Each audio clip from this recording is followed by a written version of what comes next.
Hi, this is Richard Fields with this week's Report from the Fields. During the presidential campaign last year, when Elon Musk predicted he could reduce federal spending by $2 trillion, we wished him Godspeed. We were also highly dubious. After all, $2 trillion represented roughly 30% of federal spending, since spending for Social Security, Medicare, Medicaid, defense, interest on the national debt, and miscellaneous other quasi-welfare programs are essentially on autopilot and represent about 70% of spending. A $2 trillion cut would mean cutting everything else the federal government spends money on. All the three-letter agencies, the federal court system, congressional salaries, Air Force One, you name it. We were right. Now Musk claims cuts of 170 billion, or about 1/12 as much as the original $2 trillion projection. Critics claim that that figure is inflated. Despite the hue and cry from the left that the government was being dismantled, federal spending in the last 100 days, or the first 100 days of the Trump administration, is almost exactly equal to the corresponding 100 days of 2024. At best, maintaining the status quo. Problem is, the status quo is horrible. The Congressional Budget Office estimate for increased debt this year is $1.9 trillion. That's probably conservative.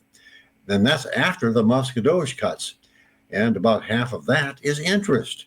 And, Trump's tariff deals are pushing prices higher. That's causing the market to push up 10-year interest rates to account for inflation. And like clockwork, Treasury Secretary Scott Bessent, just like Janet Yellen, his predecessor, is calling on Congress to extend or end the federal debt limit before July, when the federal government is projected to bump into it. Again, ending DUI policies, reducing environmental and other regulatory overkill, and reducing spending on the Department of Education and U.S. aid or foreign aid are all fine policies. Doing so through executive orders rather than congressional action is constitutionally questionable and won't last. Eventually, the Democrats will nominate someone less senile than Joe Biden or more intelligent than Kamala Harris and get them elected. And all those executive actions will be reversed overnight. Congress created our federal healthcare monster and the Department of Education.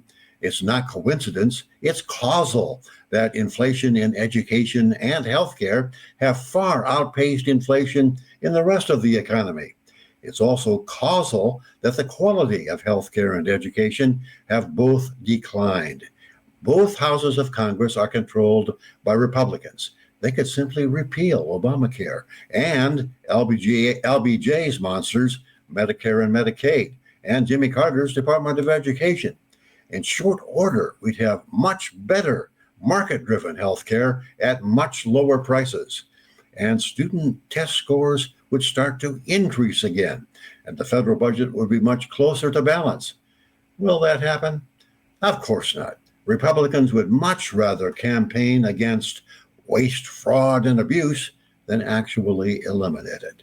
After all, they have re-election or lucrative jobs working for lobbyists for pharmaceutical and other regulated companies to worry about once they leave office.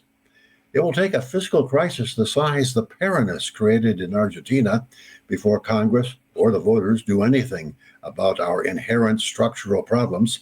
Then, if we're lucky, we'll get a true libertarian like Javier Milei, or if we're unlucky, we'll get a Hugo Chavez and go the way of Venezuela.